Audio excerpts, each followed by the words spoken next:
Good evening, everyone. My name is Gabriela Ortiz, and the artifact I chose was High for Hours by J. Cole. It's a single, it doesn't have an album.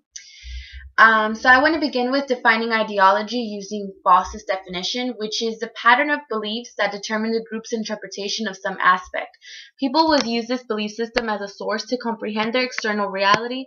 For that reason, critics analyze the artifact beyond the surface structure to discover the beliefs, values, and assumptions it suggests.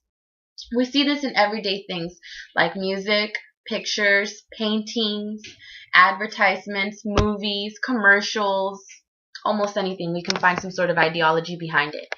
My analysis is going to be focusing on cultural studies, as Foss coins it as an interdisciplinary project focused around the idea that relations of power within a society are embedded in and reproduced through cultural creation.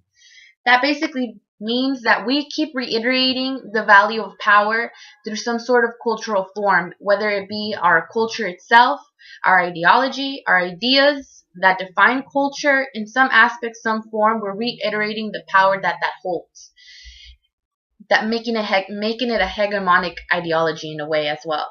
My research question will be centralized in finding the ideology behind High for Hours by using ideological criticism as my method of analysis. And I'm going to be organizing that by 3 sections and 3 themes per the number of verses. The first being American hypocrisy. The first line J. Cole starts with is, American hypocrisy, oh, let me count the ways. They came here seeking freedom, then they ended up ending slaves.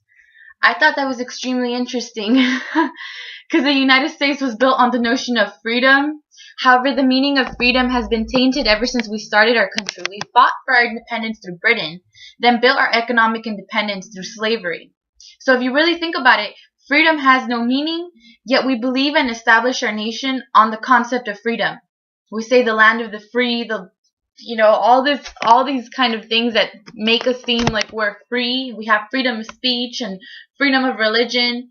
But in reality, our freedom is actually very limited, and the whole concept of freedom is built upon a lie. Because we got our economic independence through slaves. We didn't abolish slavery after the Civil War. We didn't have African Americans had full rights and the right to vote. So the 13th and 14th Amendment were implemented in the Constitution. So if you really think about it, Cole's pointing out that our culture is being institutionalized to ignore our history of hypocrisy and focusing on the false appearance that we have and that we continue. The second verse is the theme that I found very radiant is obviously the conversation with the president. So J. Cole went to go have a conversation with President Barack Obama. He paid to go see him. So Cole begins his conversation with the president with a question. He asked him of his awareness on current issues that oppress his brothers. I think this was indirectly stating, why hasn't the system changed? Our government runs by a democratic system where the power is given to the people, and a country has a president who represents them as a whole. However, there's many layers to our governmental system where power is distributed in different sections. Many Americans, like myself, believe that the president has all the power to change everything.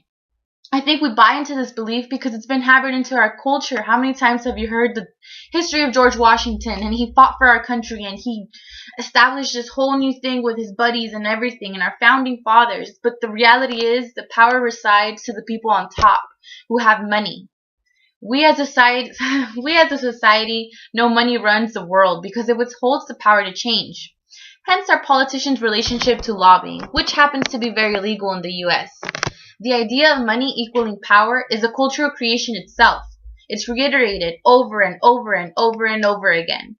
That's been rooted in our culture because we give it value all the time. How many times you hear it in rap songs or other songs, or how many times you see it being flaunted in the TV, or even back in the days when people had plantations with slaves.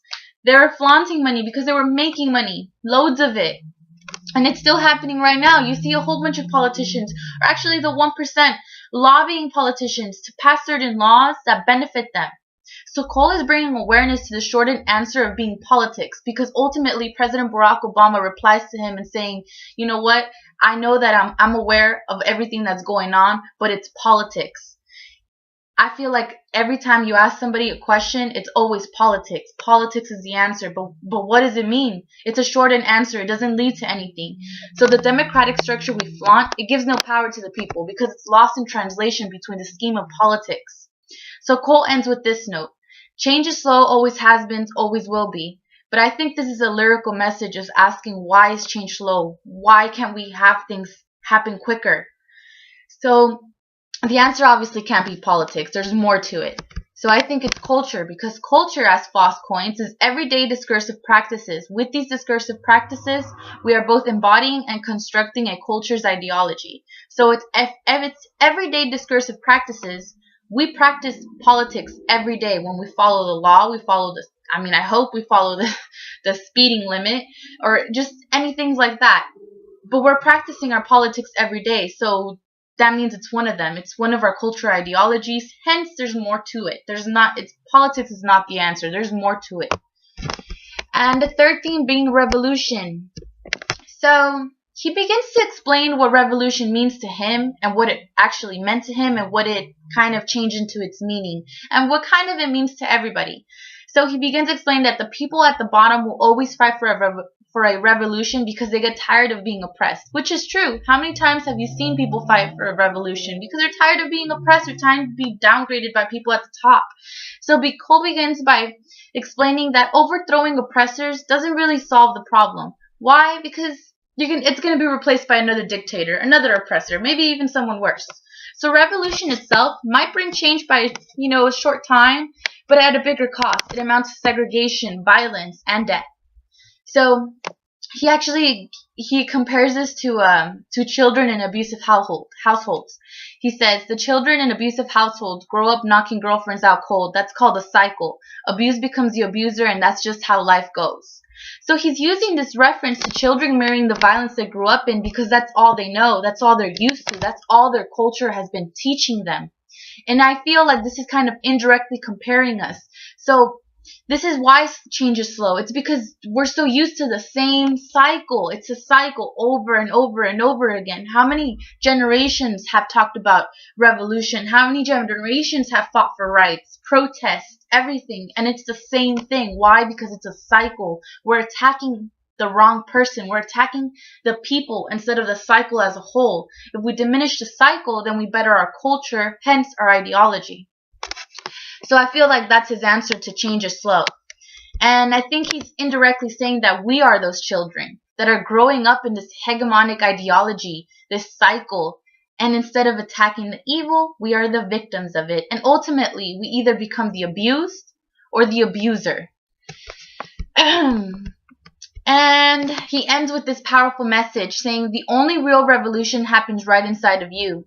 So I feel like this is ultimately the big answer. If you want to see change in your community, you have to change as a person. So if culture is everyday practices, then these everyday practices have to begin with you itself. If you believe in something so truly, then you must embody it every day. If I truly believe that drinking milk is wrong, then I shouldn't be drinking milk every day. What am I going to do? I'm going to be buying soy milk or almond milk or some other form of milk, whatever kind of metaphor you want to compare it to. But if you believe something, then you have to do it every day. If you believe that killing people is wrong, then obviously you're not going to go the next day and kill somebody. So that's called a cycle. If we break that cycle, it's because we're practicing every day what we embody, what we believe as a person, as a democracy. So ultimately, I think he's calling for everybody to change within themselves to be able to change their community as a whole. Because if you really think about it, if you want to change, a group of individuals have to be together to be able to change.